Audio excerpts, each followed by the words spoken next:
Assalamualaikum warahmatullahi wabarakatuh. Selamat siang teman-teman. Hari ini hari Senin tanggal 12 Juli tahun 2021. Ada yang komentar gini, Mas sampean nggak buat tutorial pembuatan surat lamaran dan surat pernyataan, soalnya banyak yang bingung urutannya apa aja. Soalnya urutannya aku lihat di channel YouTube yang lain nggak sama. Makasih sebelumnya. Dan di sana aku udah jawab ya, bahwa aku khawatir kalau nanti format surat lamaran itu bisa jadi alasan ketidaklulusan dari para peserta. Seperti itu. Sebelumnya aku udah pernah buat. Dan sebelumnya aku berkaca pada CPNS Kemenkumham 2019 Kanwil Jatim, di mana formatnya itu peserta yang sudah lulus seleksi administrasi itu aku gunakan untuk sebagai contoh. Tapi ternyata akhirnya banyak yang bilang ini itu format jangan dihapus yang bagian ini, dan itu nanti akan jadi alasan tidak lulus. Makanya aku take down videonya. Kemudian kemarin aku udah membantu teman untuk daftar CPNS Kementerian Hukum dan HAM, dan aku juga yang menyarankan dia membuat surat lamarannya formatnya itu seperti apa. Dan ini dicatat ya teman-teman, ini bukan video tutorial, ini aku melakukan untuk temanku sendiri, membantu teman. Jadi ini bukan tutorial untuk kalian apakah yang ini yang paling benar atau enggak, karena aku juga khawatir setiap kanwil beda-beda. Kalau kita lihat di Instagramnya Kementerian Hukum dan HAM Sulsel, Kanwil Sulsel Sumsel ya, kalian nanti bisa lihat di IG-nya, ini ada di story-nya, dan kalian bisa lihat poinnya apa aja. Hanya ada 6 nomor, yang mana surat lamaran tidak dicantumkan. Sedangkan kalau kita ke website resmi SSCASN, isinya kan 8 dokumen yang diupload. Mungkin kalau di sini dianggapnya surat lamaran udah ini kan surat lamaran, ngapain ditulis di lampiran lagi, mungkin begitu. Dan ada ijazah serta transkrip nilai yang digabungkan jadi satu. Apakah bermasalah? Seharusnya insya Allah enggak. Kumham Sulsel membuatnya seperti itu. Kalau kalian daftar di Kumham Sumsel Sumatera Selatan, insya Allah kalian lulus, karena dari kanwilnya sendiri sudah memberikan contoh seperti ini. Gimana kalau kalian daftar di kanwil lain dengan menerapkan prinsip atau standar yang berbeda kayak gitu? Makanya aku nggak berani sih membuat video tutorial lagi. Terus kemarin yang aku daftarkan temanku, seperti apa format lamarannya, seperti ini, kalian bisa lihat. Tanggal di atas itu 9 Juli aku isi sesuai waktu dia pilih formasi. Awalnya dia bikin kartu akun, setelah bikin kartu akun dia belum login lagi nih. Ternyata dia loginnya masuk ke pembuatan atau memilih formasi atau instansi Kementerian Hukum dan HAM Jawa Timur penjaga tahanan di tanggal 9 Juli. Makanya ditulislah 9 Juli. Terus nama, lahir, terus jenis kelamin, pendidikannya aku sertakan pakai nama sekolah. Kalau nggak pakai nama sekolah gimana? Ya insya Allah nggak masalah ya, kalau panitianya masih meluluskan, yang penting kan pendidikannya gitu. Tapi di sini aku bilang ke dia untuk menyertakan nama sekolah, penjaga tahanan, terus jenis kebutuhan, seperti itu ya. Aku menghapus pemeriksa keimigrasian. Harusnya nggak dihapus, ya aku juga nggak tahu resminya seperti apa, karena nggak dikasih konsep baku resminya. Jadi aku hapus yang pemeriksa keimigrasian biar tidak membingungkan panitia. Sekali lagi, ini bukan video tutorial, ini yang aku bantu membuat akun untuk temanku. Terus jenis kebutuhan umum yang sebelahnya dicoret, alamatnya, nomor telepon, terus alamat email. Kemudian ini isinya 8, aku sertakan 8. Yang mana nomor 1 aku sertakan surat lamaran, yang kedua akta kelahiran asli, yang ketiga surat keterangan berbadan sehat, meskipun bikinnya di puskesmas dengan dokter yang bernip atau punya NRP. Tapi di sini ditulisnya surat keterangan berbadan sehat dari dokter pemerintah atau rumah sakit pemerintah atau TNI Polri asli. Nomor 4 kartu tanda penduduk. Nomor 5 surat pernyataan 13 poin. Nomor 6 ijazah asli. Nomor 7 transkrip nilai asli. Nomor 8 pas foto 4x6.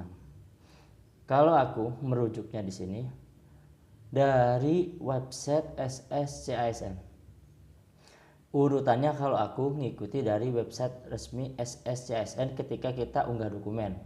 Kalau aku berasumsinya bahwa nanti mungkin saja Jika urutannya masih sama ketika diverifikasi, maka yang muncul nomor 1 itu paling atas adalah surat lamaran dulu, kemudian akta, kemudian surat sehat, kemudian KTP, kemudian surat pernyataan 13 poin, kemudian ijazah asli, kemudian transkrip nilai, kemudian pas foto.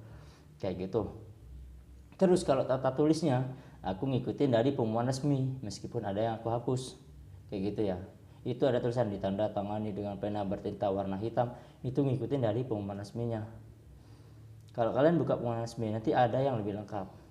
Kalau aku membuatkan atau membantu teman memberikan saran ketika dia mau mendaftar, seperti ini formatnya. Ini formatnya ya. Ini belum dirubah, kecuali kalau nanti misalnya ada perubahan, mungkin aku bisa sertakan di kolom komunitas postingan. Kayak gitu. Bawahnya seperti ini. Format saya. Nama, coret yang tidak perlu masih ada. Atasnya masih ada format surat lamaran SLTA. Kemudian di bawah tanggal masih ada tanggal sesuai pada saat daftar atau pilih daftar instansi di portal SSCSN. Nggak aku hapus karena kalian banyak yang tanya semua. Takutnya begini, kalian banyak tanya, awalnya panitia nggak kepikiran mungkin ya. Awalnya panitia mikirnya yang penting ada surat lamaran dan berkas lampirannya lengkap udah. Terus kalian banyak tanya, terus kalian mempersoalkan kalau ini gimana, kalau ini gimana, kalau poinnya cuma 6 tapi isinya 8 dokumen gimana. Takutnya nanti akan menjadi aturan baku dari panitia, semisal itu didiskusikan. Takutnya ya, kalau ada yang nanya format surat lamaran SLTA dihapus nggak ya, terus kalian nanya semuanya ke panitia, ternyata nanti panitia mikirnya oke, yang itu nggak boleh dihapus, padahal awalnya nggak ada kepikiran seperti itu. Akhirnya jadilah itu sebagai ketetapan. Kemudian yang terlanjur ngapus kemudian gak lulus. Walaupun sebenarnya esensinya kalau daftar seperti ini harusnya kelengkapan dokumen berkas ya dan pengisian datanya benar kayak gitu, harusnya sih. Tapi karena aku bukan panitia jadi aku nggak tahu. Terus teman-teman, kalaupun ada yang salah, misalnya ya namanya kurang satu atau ada yang ketinggalan satu huruf di bagian mananya, apakah masih bisa lulus? Bisa aja lulus. Kalau kalian ngecek website resmi SSCSN, itu tertulis kok, kalau ada data yang keliru itu bisa kalian perbaiki nanti setelah lulus tes CPNS. Jadi nggak ada masalah sebenarnya. Kalau panitia mempunyai kebijakan lain untuk meluluskan kalian meskipun misalnya ada data keliru atau ada data yang kurang satu huruf atau apalah, bisa lulus, bisa. Kelengkapan datanya nanti diperbaiki saat lulus tes CPNS. Itu seperti yang aku cek di website resmi SSCSN. Kemudian untuk surat pernyataan seperti ini. Kalau kalian nanya ini surat lamarannya aku bikin berapa? Bikin F4 agar muat satu lembar. Bukan A4 bang, bukan. Kalau aku ini F4. Atau nanti di print bisa F4, kemudian di scan. Kemudian kalau untuk surat pernyataan aku bikin A4. Kenapa A4? Toh 2 lembar juga. F4 juga akan jadi 2 lembar. Mendingan A4. Biar huruf atau poin-poinnya masuk ke lembar berikutnya. Kalau kalian lihat format surat pernyataan gak aku hapus. Nama. Kalian bisa lihat ya. Pekerjaan pada KTP sesuai dengan pekerjaan pada KTP, tertulis pelajar atau mahasiswa ya ditulis seperti itu. Kalau aku waktu memberikan saran ke dia, kalian bisa lihat semuanya ya. Bahkan di bagian sini nggak dihapus, urutan nomor di atas nggak ada yang dihapus, seperti itu. Dan untuk surat keterangan sehat ini sudah resmi dari CPNS Kemenkumham di FAQ-nya ya.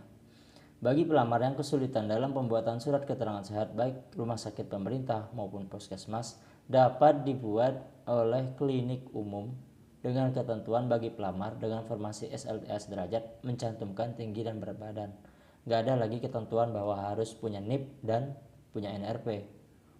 Gitu ya teman-teman, ini sudah resmi. Baik, sekian dari aku, semoga mencerahkan. Semoga kalian lulus semua deh. Semua yang ikutan seleksi yang telah mendaftar di administrasi bisa lulus, biar nanti aja kalau gagal di tahapan selanjutnya di SKD maupun di tahap akhir seperti itu ya. Mari kita berdoa bersama, pandemi segera berlalu dan kalian juga lulus biar bisa mengikuti seluruh tahapan seleksi kalau bisa. Amin. Wassalamualaikum warahmatullahi wabarakatuh.